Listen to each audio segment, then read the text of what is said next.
have the last second part of this chapter, chemical properties of carbon.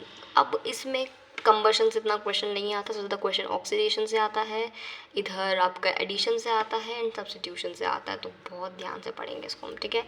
सबसे पहले बात करेंगे अबाउट द कंबशन। तो reaction of carbon with oxygen to produce heat, light and CO2। ये दोस्तों तो हम कहते हैं, पता ही सबको। देखो यहाँ पे रिएक्शन देख लो।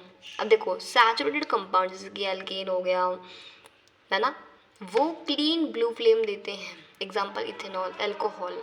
पर जो अनसैचुरेटेड कंपाउंड है, कंपाउंड जैसे कि एल्कीन, अल्काइन, तो वो क्या करते हैं, वो यहाँ पे ब्लैक सूटी फ्लेम देते हैं, जैसे कि कैम्फर हो गया एंड नैफ्थलीन बॉल्स हो गया, ठीक है। ऑफ कोर्स आपने पढ़ा है जूनियर क्लासेस में क्या, कि क्लीन ब्लू फ्लेम जो होती है ना, उसका ज़्यादा टेम्परेचर होता है, इग्निशन टेम्परेचर, पर जो आपकी ब्लैक स्लूटी फ्लेम है ना, उनका टेम्परेचर कम होता है। तो क्वेश्चन देखेंगे, अ mixture of O2 and ethene is burn for welding. Ethene मतलब क्या, तुम ध्यान मत दो देखो यहाँ पे मेन ऑक्सीजन पे ध्यान देना तुमने, ठीक है। Can you tell why a mixture of ethene and air is not used. देखो सिंपल सी बात है अगेन, देखो अब एयर में और भी गैसेस हैं, जैसे कि CO2 हो गया, NO2 हो गया, SO2 हो गया। तो यहाँ पे क्या इनकम्प्लीट कंबशन होता है एयर में, इनकम्प्लीट कंबशन होता है एयर में, ठीक है। अब इनकम्प्लीट कंबशन जो हो रहा है, तो यहाँ पे ब्लू फ्लेम तो निकलेगी नहीं, क्या फ्लेम निकलेगी, ब्लैक सूटी फ्लेम निकलेगी, ब्लैक फ्लेम। और क्योंकि ये ब्लैक फ्लेम निकल रही है, तो यहाँ पे लैक टेम्परेचर होगा, लैक ऑफ टेम्परेचर होगा, तो वेल्डिंग में क्या पिघलाना होता है, मेटल।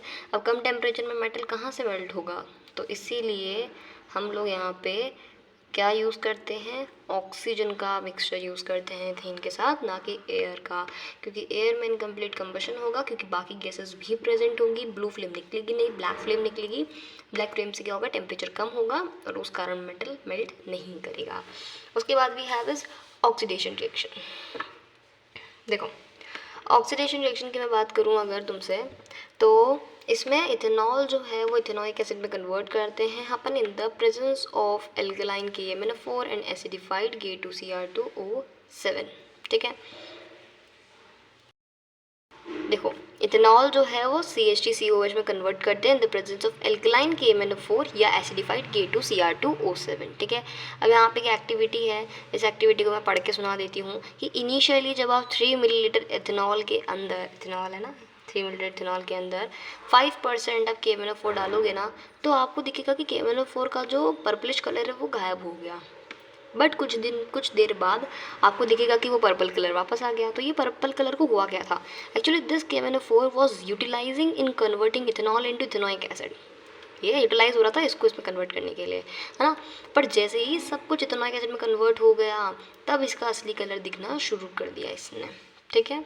देखो ठीक है, क्योंकि सारा इथेनॉल ऑक्सीडाइज हो चुका है इथेनोइक एसिड में। उसके बाद चलते हैं आगे हम एडिशन रिएक्शन में। देखो एडिशन रिएक्शन क्या है, 2 और more substances combine to form 1 substance. यहाँ पे अनसैचुरेटेड, देखो ये एकदम अपोजिट हो जाता है किसका, आपकी reaction of that ethanol with like dehydrating वाली जो रिएक्शन है आपकी, ठीक है।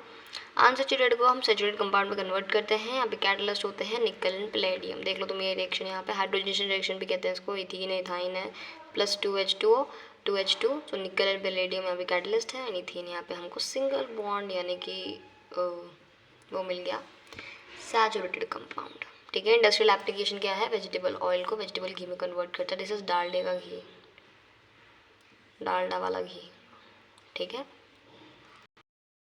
Next we have is a substitution reaction. Substitution reaction में क्या होता है कि जो 2 और मोर देन 2 एटम्स और ग्रुप ऑफ एटम्स जो हैं वो रिप्लेस कर देते हैं हाइड्रोजन को फ्रॉम इट्स कंपाउंड। जैसे तुम यहाँ पे देखना मीथेन है प्लस HCl डाल दिया, सनलाइट की प्रेजेंस में होता है इसलिए इसको फोटोकेमिकल रिएक्शन कहते हैं।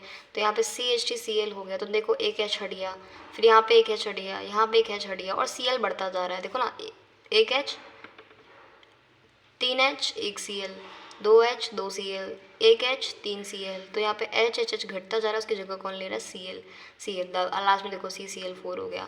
तो ये क्या, ये रिएक्शन तुम देख लो कि CH4 प्लस HCl है, CH3Cl प्लस HCl बना, फिर इससे को वापस HCl का रिएक्ट करवाया सनलाइट की प्रेजेंस में, CH2Cl2 बना।